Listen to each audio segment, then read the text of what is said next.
Hello दोस्तों, तो ये हमारा यूपी प्लस का जीएस का पेपर है। तो इससे पहले मैंने कई सारे पेपर कराए हैं। अगर आपने वो वाली वीडियो नहीं देखी है तो वो वाली जाके देख सकते हैं। तो हमारा पहला प्रश्न है, यक्षगान किस राज्य का लोक नृत्य है? जो यक्षगान है वो कर्नाटक का लोक नृत्य है। तो हमारा दूसरा प्रश्न है, कुमार संभवम किसकी रचना है? जो कुमार संभवम किसकी रचना है? तो यहाँ ये पूछा है, जो कुमार संभवम है वो कालिदास जी की रचना है। तो इसका जो राइट आंसर है वो है कालिदास। और क्वेश्चन तीसरा है हमारा, मैकमोहन रेखा कब निर्धारित की गई? तो ये 1914 में निर्धारित की गई थी।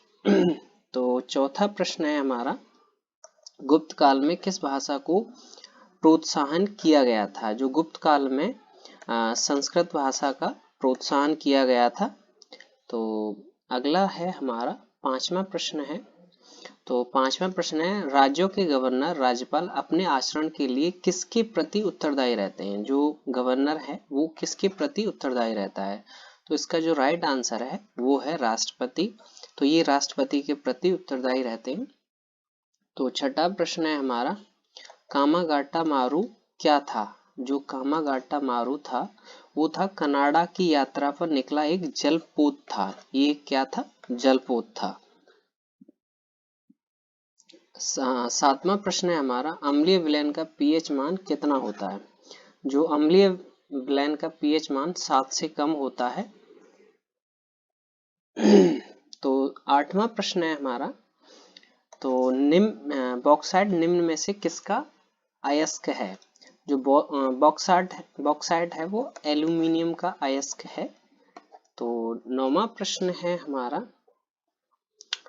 तो एंडोमोलॉजी किसके अध्ययन किया जाता है? जो एंडोमोलॉजी में किसका अध्ययन किया जाता है? तो इसमें जो कीटो रहते हैं तो इनका अध्ययन किया जाता है एंडोमोलॉजी में। तो अगला प्रश्न है हमारा, ये 10वां प्रश्न है, भारत का सर्वाधिक रबड़ उत्पादक राज्य कौन सा है? जो सर्वाधिक रबड़ उत्पादक राज्य है वो है हमारा केरल। तो केरल में सबसे ज्यादा रबड़ उत्पादित की जाती है। तो 11वां प्रश्न है हमारा, दक्षिण भारत के मंदिरों का निर्माण किस शैली में हुआ था? जो दक्षिण भारत के मंदिर हैं उनका निर्माण किस शैली में हुआ है? तो इसका जो राइट आंसर है वो है द्रविड़। तो जो दक्षिण भारत के मंदिर हैं उनका निर्माण द्रविड़ शैली में हुआ है। अगर आपको हमारा वीडियो वाकई अच्छा लगा हो तो एक लाइक जरूर करें।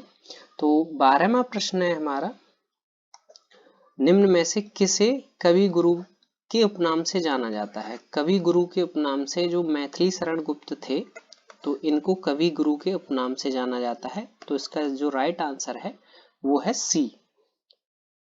तो 13वां प्रश्न है हमारा, अभी तक भारतीय रुपये का कितनी बार अवमूल्यन किया गया है? जो भारतीय रुपया है उसका कितनी बार अवमूल्यन किया गया है?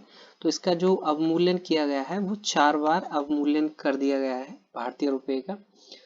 तो 14वां प्रश्न है हमारा, लोकसभा द्वारा पारित धन विधेयक को राज्यसभा द्वारा कितने समय में लौटा देना चाहिए? जो लोकसभा धन विधेयक पारित होता है तो राज्यसभा को उसको कितने दिन में लौटा देना चाहिए? तो इसका जो राइट आंसर है वो है 14 दिन में इसको लौटा देना चाहिए राज्यसभा को।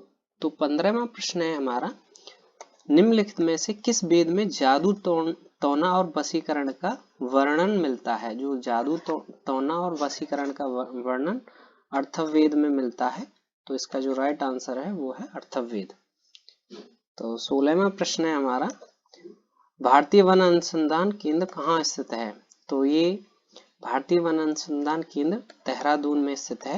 इसका जो राइट आंसर है वो है देहरादून बी। तो 17वां प्रश्न है हमारा, भारत में तंबाकू का सर्वाधिक उत्पादक राज्य कौन सा है?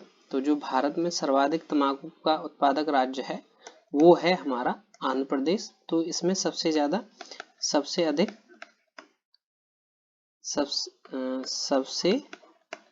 अधिक तंबाकू का उत्पादक है ये। तो अगर आपको हमारा वीडियो अच्छा लगा हो तो एक लाइक जरूर करके जाएं।